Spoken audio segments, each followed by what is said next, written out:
Index funds and mutual funds are both popular investment options that allow individuals to invest in a diversified portfolio of assets. However, they differ in several key ways, including how they are managed, their costs, and their potential for growth. Understanding these differences can help investors decide which type of fund may be more suitable for their financial goals. An index fund is designed to track the performance of a specific market index, such as the S&P 500 or the Dow Jones Industrial Average. These funds are passively managed, meaning they do not require active trading or frequent adjustments. Instead, they aim to replicate the composition and performance of the index they follow. Because of this passive approach, index funds typically have lower expense ratios compared to other types of funds. Mutual funds, on the other hand, are actively managed by professional fund managers who make decisions about which securities to buy and sell. The goal of an actively managed mutual fund is to outperform the market or a specific benchmark.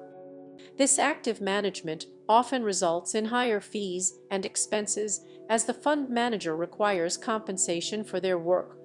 However, some investors believe that skilled fund managers can generate higher returns over time. When it comes to growing your money faster, the performance of index funds and mutual funds can vary depending on market conditions and the skill of the fund manager. Historically, many index funds have outperformed the majority of actively managed mutual funds over the long term. This is largely due to the lower costs associated with index funds, which can have a significant impact on overall returns over time. However, there are exceptions. In certain market environments, particularly when there is strong stock picking ability or unique opportunities in niche markets, some actively managed mutual funds may perform better than index funds. Investors should also consider their own investment horizon, risk tolerance, and financial goals when choosing between these two options.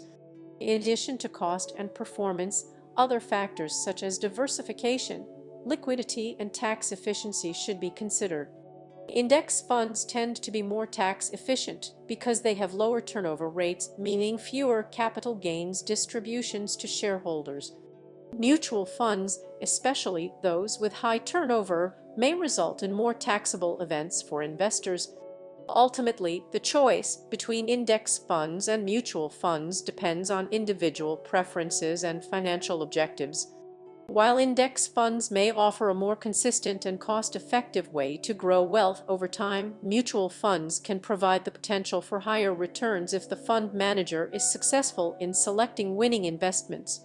Investors should carefully evaluate both options and consult with a financial advisor to determine the best strategy for their personal situation.